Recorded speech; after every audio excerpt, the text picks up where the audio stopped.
Хойд Солонгос улсын дараагийн удирдагчаар Ким Жон Уны 13 настай охин Ким Жуай сонгогдсон.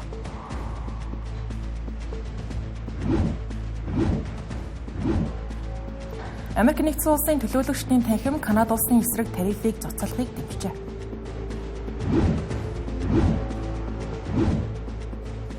Америк нэгдсэн улсын Миннесота мужид дахь цагаачлалын эсрэг компанид ажлыг зогсооно гэлээ.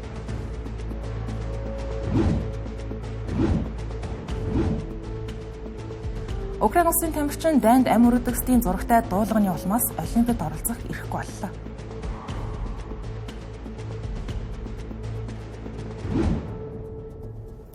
Арамдраг үзэгчтэй Тэнгэр телевизийн оройн гадаад мэдээний таймал бүр эхэлж байна. Бид олон улсад болж байгаа онцлог мэдээллээс AP болон Reuters агентлагийн их сурвалжтайгаар мэдээлнэ.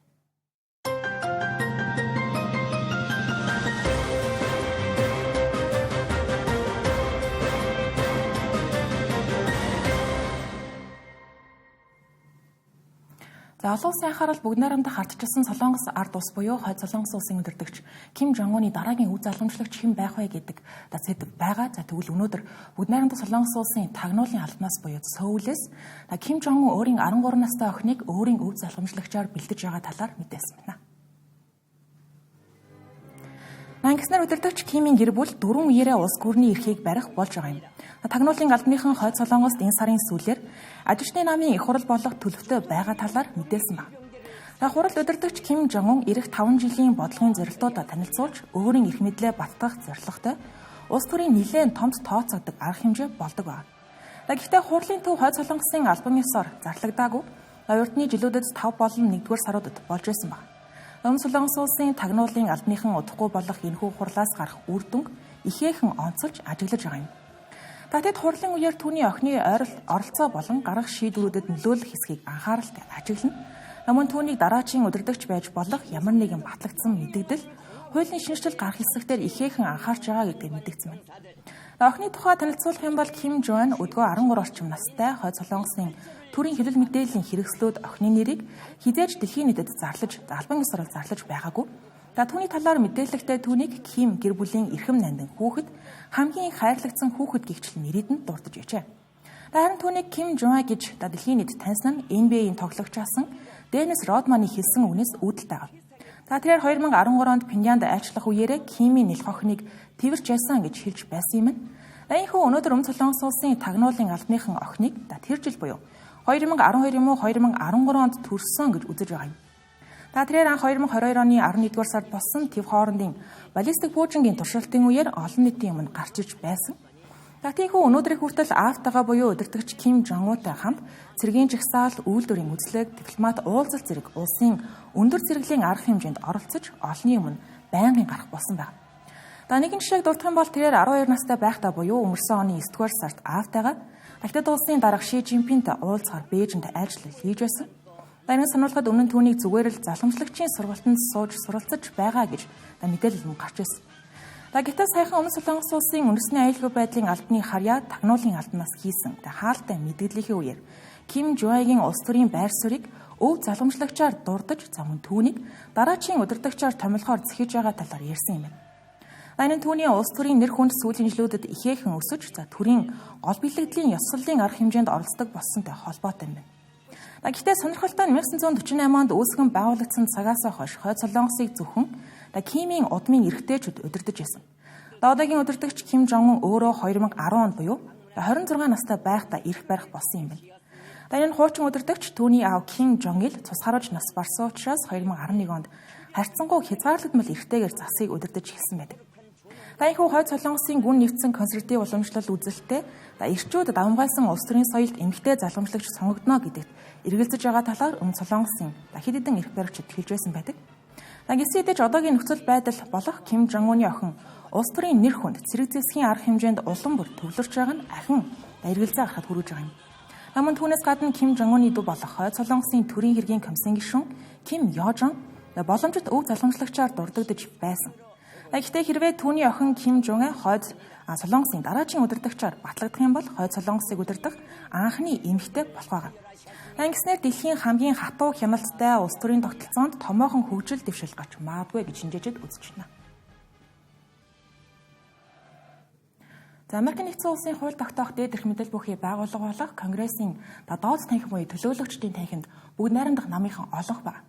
Гэхдээ Канада улсын зүгээс Канада улсад Америкийн нэгдсэн улсын зүгээс тогтоосон тарифыг төлөөлөгчдийн танхим Америкийн нэгдсэн улсын бүгд найрамдах намаас нэр дэвшиж ялал байгуулсан ерөнхийлөгч Дональд Трампын шийдвэрийн эсрэг ийм шийдвэр гаргаж Канадын тарифыг туслах талаар тогтоолыг дэмжсэн байгаа юм байна.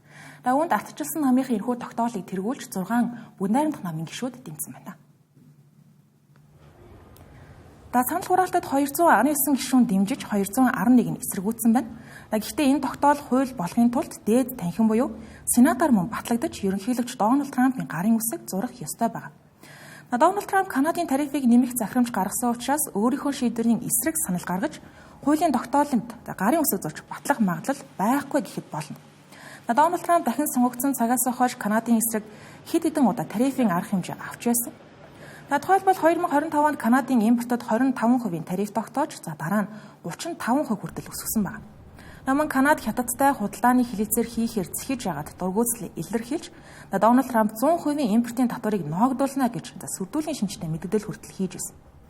Тэгвэл өчигдрийн төлөөлөгчдийн танхимын санал хураалтын үеэр Дональд Трамп өөрийн Truth Social сүлжээнд тарифын эсрэг санал өгсөн бүгд найрамдах намын гишүүд ирэх сонгуулиар хүндхэн үр дагавартай нүүр тулна шүү гэж сүрдүүлийн шинжтэй байж болох нэгэн мэдээллийг хийгээд амжсан байна.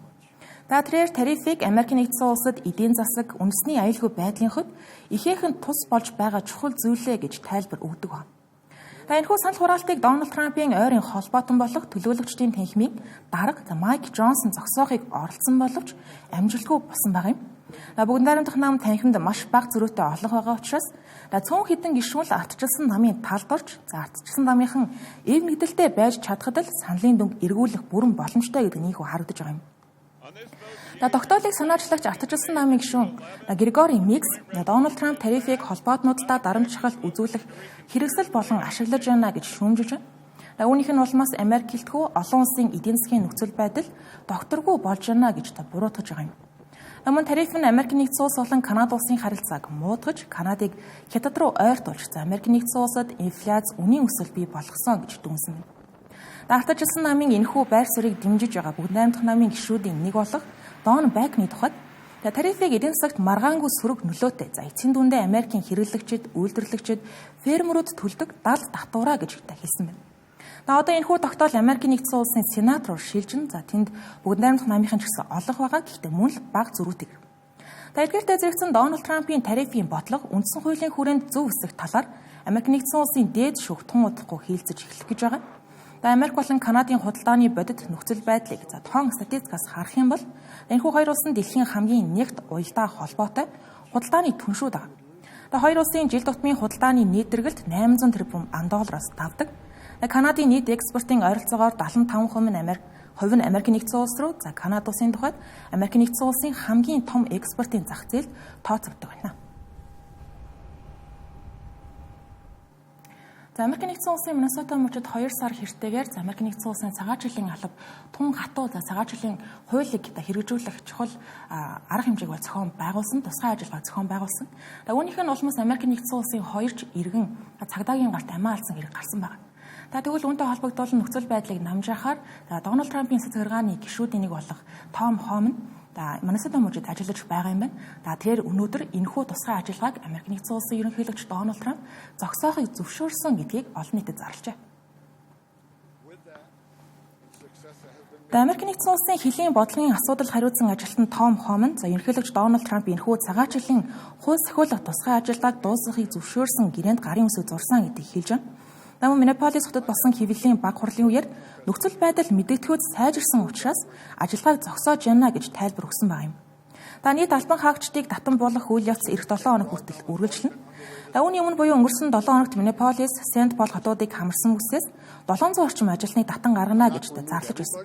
Гэхдээ энэ нь нийт хүчний ойролцоогоор 25%-ийг бууруулсан хэрэгжүүлээ тухайн бүсэд 2000 орчим албан хаагч үлдсэн хэвээрээ байсан. Харин одоо албан хаагчдыг нийтэд нь буцаан татхаас гадна командлын хяналтыг орон нутгийн салбар нэгжид буцаан шилжүүлнэ гэж байгаа юм байна. Гэхдээ өдөөн хатгалтын шинжтэй үйл ажиллагаа дахин сэргийхээс сэргийлэх зорилгоор цөөн тооны албан хаагчдыг тодорхой хугацаанд үлдээхээр болсон байна. Дашин тултууд энэхүү маргаантай тусгай ажиллагааны үеэр осол эндэгдэл удаа дараа гарч ирсэн тул энэхүү ажиллагааг хариуцаж байсан Григори Бовиног албан тушаалаас нөлөөлөлтөд тулсан байдаг. Энэ 1-р сард холбооны агентуудын гарт буудуулж ямаа алдсан Америкийн иргэд болох Рини Никол Гуд болон Алекс Педри зэрэг хүмүүсийг дурдж байна. Эдгээр хэрэг нь Миннесота мужид Дональд Трампын захиргааны цагаачлалын хатуу бодлоготой холбоотой хурцдмал байдлыг эрс нэмэгдүүлж олон нийтийг хамарсан эсэргүүцлийн жагсаалыг өрнөхөд хүргэсэн. Мөн цагаачлалын албанд хандах олон нийтийн хандлагыг маш богино хугацаанд эрс муутгасан хэрэг болсон байна. Харин Хомны тухайд өөрийгөө ажиллагааг удирдах эхлснээс хойш холбооны цагаараа болон муж орон нутгийн удирдлагуудын уялдаа холбоо сайжирсан гэж дүгнсэн байна. Гэхдээ энэ үн чай худлаач бай тусгай ажиллагаа зогсож байгаа учраас иргэдийн бухимдал намжих нь мэдээж байна. Милан Кортинагийн 2026 оны өвлийн Олимпийн наадамд Украин улсын тамирчин оролцох эрхээ асуусан байна. Үүнийхээ шалтгаан нь тэрээр тэмцээний үеэр Украины данд амиурагдсан тамирчдын зургийг харуулсан дуулга өмсөхийг хүссэнтэй холбоотой юм байна. Украины тамирчин Владислав Грискевич нь Олимпиад оролцох эрхгүй болж байгаагийн гол шалтгаан нь тэрээр скелетийн төрөлд оролцохдоо Оросын товтлогооны үеэр амиурагдсан Украины тамирчдын зургийг харуулсан дуулгыг өмсөхийг хүссэнтэй холбоотой. Анхандаа бол нээлтийн ёслолын үеэр тэрээр уг дуулга өмсөхийг хүссэн байна. Гэвч олон улсын Олимпийн хороо энэхүү дуулга нь Олимпийн дүрм журмыг зөрчиж яана гэж үзэж мягмар гарагт түүнд уг дуулгыг өмсөж тэмцээнд оролцох боломжгүй гэдгийг албан ёсоор мэдээсэн юм. 2 өдрийн турш үргэлжилсэн хилэлцээний явцад Грискевич буулт хийхээс татгалзсан. Улмаар пүрэв гаргийн өглөө түүнийг албан ёсоор хассан болох нь батлагдсан байна. Гэхдээ энд анхаарах нь Олимпийн хороо Грискевичийг тэмцээн эхлэхээс өмнөх бэлтгэлүүдийн үеэр дуулга өмсөж хэлэл мэдээллийн бүсүүдээр орж гарч ярилцлагууд өгч байгааг нь бол хориглоогүй чөлөөтэй байсан гэсэн. Харин албан ёсны тэмцээний үеэр л өмсөхийг нь хориглосон байна. Үүндээ Олимпийн хороо Олимпийн дүрмийн 42 дугаар заалтыг иш татаж тамирчид Олимпийн үнэт зүйлсэд нийцсэн байдлаар үзэл бодлоо илэрхийлэх эрхтэй ч гэлээ. Энэ нь хорооны тогтоосон удирдамжийн хүрээнд байх ёстой гэж тайлбарласан байгаа юм. 2023 онд баталсан тамирчдын илэрхийллийн удирдамжид Олимпийн наадмын гол анхаарал спортын үзүүлэлт эв нэгдэлд төвлөрөх ёстой. Спорт нь улс төр шашин бусад альва нөлөөллөөс ангид байх үндсэн зарчимтай гэж заасан байдаг юм байна. Тамирчид хэвлэлд ярилцлага өгөх, олон нийтийн сүлжээнд бичих, тэмцээн эхлэхийн өмнө өөрийгөө танилцуулах үед үзэл бодлоо илэрхийлж болох ч гэлээ. Харин тэмцээний явцад намайг шагнал гардуулах ёсол болон Олимпийн тосгонд ийм илэрхийлэл гаргахыг хориглодог юм байна. Хэрвээ дүрм зөрчих юм бол сахилгын арга хэмжээ авах боломжтой гэж дүрмд заасан байдаг ба. Эдгээр өөрчлөлтийг 4500 тамирчинтай зөвлөлдсөний үндсэн дээр баталсан байдаг. Үндсэндээ талбай дээрх анхаарал зөвхөн спортод чиглэх ёстой гэсэн байр суурийг Олимпийн хороо баримталж байгаа нь энэ байна. Тамирчны гашуудлыг ойлгож байгаа ч гэлээ Олимпийн хороо нөгөө талд мөн чадах бүхнийг хийсэн гэж хэлж болно. Тухайлбал тэмцээний өглөө Олимпийн хорооны ерөнхийлөгч Кирсти Ковентри, координаторд Грискевич болон түүний аавтай уулзаж дуулга өмсөхөөс татгалзах сүүлийн орлогыг хийсэн байна. Тэгэхээр дурсгалын утга санааг үгүйсгээгүй ердөө тэмцээний өмнө эсвэл дараа дуулгыг харуулах хөлбөр санал болгосон ч гэлээ амжилт олоогүй байгаа юм. Уулзалтын дараа Ковентри нулимстай зовлолтоос гарч явна харагдсан байна. Тэгэхээр өөрөө ч гэсэн Зимбабве улсын нэрийн өмнөөс Олимпийн усан сэлэлтийн 2 удаагийн алтан медаль хүртэж байсан удаатай тамирчин байна. Одоогоор Олимпийн хороо Грискевичийн магадлан итгэмжлэл эсэргээж наадмын үлдсэн хугацаанд Олимпийн тосгонд байж тэмцээнийг ойроос үзэх боломжийг олгосон байна. Мэдээж хорооны шийдвэрийг эсэргүүцэж байгаа талууд бий. Тухайлбал Их Британи улсын шившээ багийн 2 удаагийн Олимпийн авраг скелетний тамирчин Лизи Ярнолд Грискевичийн үйлдэлийг улс төрийн биш харин дурсгалын шинжтэй тухайн тамирчны сэтгэл зүйн хувьд асар их ач холбогдолтой үйлдэл байсан гэж үзсэн байна. Украин улсын ерөнхийлөгч Володимир Зеленский тамирчныг тэмцээнд оролцуулахгүй байгааг улс төрсөн хэрэгэ гэж эсэргүүцэж нэлээд хурц шүүмжлэлүүдийг хийсэн байна. Харин Грискевич өөрийнх нь тухайд бэлтгэл сайтай байсан, медаль авах бүрэн боломжтой гэж өөрийгөө үнэлж байсан боловч гинэд ийхүү тэмцээнд оролцох эрхгүй болсондоо харамсаж байна гэж ярилцлагандаа хэлсэн байна. Түүнчлэн амиурагдсан хүмүүс энэ тэмцээнд дурсагдах ёстой. Тэдний золиосыг хүндэтгэхийг хүссэн хэрэгээг тайлбар өгчээ.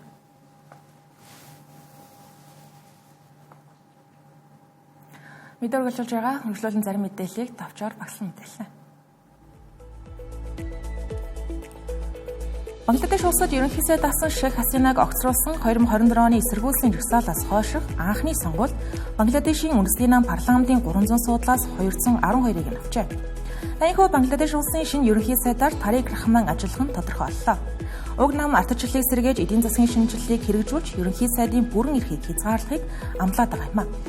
Өрсөлдөгч Исламын шашны Жамаат Исламын намын тухайд сонгуулийн үр дүнг шудраг биш гэж үзсэн байна.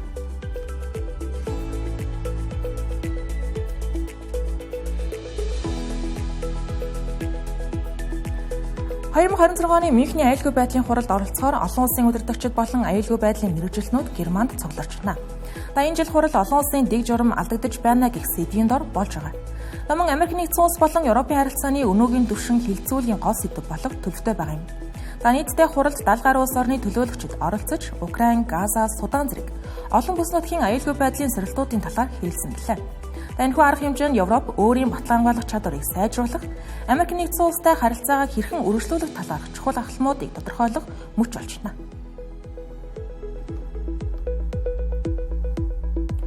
Америк нэгдсэн улсын тавьсан нефтийн хоргийн улмаас Куб улсад нисэх онгоцны шатхуун хомсдож, Орос улбаны улсын эрх баригчид Куб улсад байсан иргэдээ эх оронд нь буцаан татаж эхэллээ. Russia Airlines, Aeroflot зэрэг агаарын тээврийн компаниуд Хавана болон Владивостокоос Москва руу зөвхөн буцах чиглэлийн нислэгийг үйлдэж байгаа юм. Энэхүү шатхууны хямрал нь Дональд Трампын цэцэрлэгааны дарамт шахалт, Венесуелийн газрын тосны нийлүүлэлтийн хязгаарлалтай холбоотой ажээ.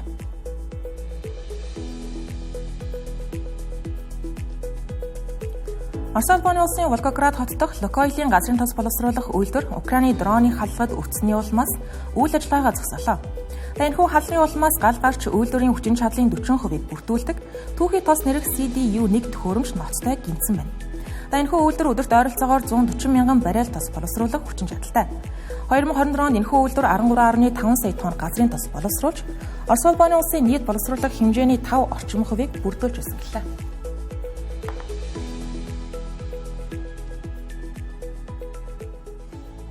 Та бүхэн Тэнгэр телевизийн оройны гадаад мэдээний тайм хөтөлбөрийг хүлээн авч үзлээ. Анхаарлаа хандуулсан явдал баярлалаа.